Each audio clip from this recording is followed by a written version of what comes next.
வணக்கம். இன்று April 14 doctor அண்ணல் அம்பேத்கர் அவர்களினுடைய பிறந்த நாள். நாடெங்கும் அண்ணல் அம்பேத்கர் அவர்களினுடைய பிறந்த நாளை வெகு விமர்சையாக கொண்டாடி கொண்டிருக்கிறார்கள். தமிழ்நாடு அண்ணல் அம்பேத்கர் அவர்களின் பிறந்த நாளை சமத்துவ நாளாய் கொண்டாடி கொண்டிருக்கிறது. எதற்காக அண்ணல் அம்பேத்கர் அவர்களின் பிறந்த நாளை நாம் சமத்துவ நாளாய் கொண்டாடுகிறோம்? இங்கே சமம் என்கிற ஒரு சொல் இருக்கிறது, சமத்துவம் என்கிற ஒரு சொல் இருக்கிறது. ஆனால் இரண்டுக்கும் இடையிலே மிகப்பெரிய அளவில் மாறுபாடு இருக்கிறது. ஈக்குவல் என்கிற ஒரு சொல் இருக்கிறது, ஈக்குவாலிட்டி என்கிற ஒரு சொல் இருக்கிறது. ஆனால் இரண்டுக்கும் இடையில் வித்தியாசம் இருக்கிறது.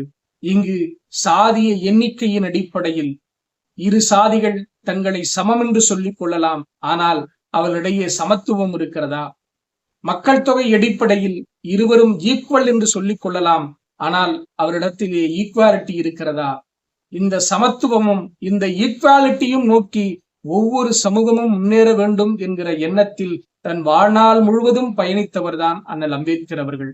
அண்ணல் அம்பேத்கர் அவர்கள் தான் சொன்னார், தன்னை விட தாழ்ந்த ஒருவன் இருக்கிறான் என்று உயர் சாதி மனப்பான்மை கொண்டவன் எண்ணிக்கொள்ளுகிறான், தன்னை விட உயர்ந்த ஒருவன் இருக்கிறான் என்பதை தாழ்த்தப்பட்டவன் எண்ணிக்கொள்ளுகிறான்.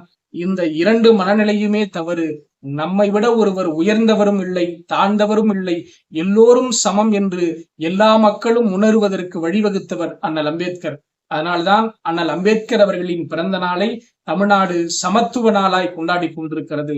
3 ஆண்டுகளுக்கு முன்பாக 110 விதியின் கீழ் மாண்புமிகு தமிழ்நாடு முதல்வர் திராவிட மாடல் நாயகர் அவர்கள் அண்ணல் அம்பேத்கர் அவர்களின் பிறந்த நாளான ஏப்ரல் 14 தமிழ்நாடு சமத்துவ நாளாய் கொண்டாடும் என்று அறிவித்ததோடு மட்டும் அமையாது, ஒவ்வொரு ஆண்டும் அவரின் பிறந்த நாளில் சமத்துவ நாள் உறுதிமொழியை ஏற்றுக்கொண்டு தமிழ்நாடு அவர் வழியில் பயணிக்கிறது.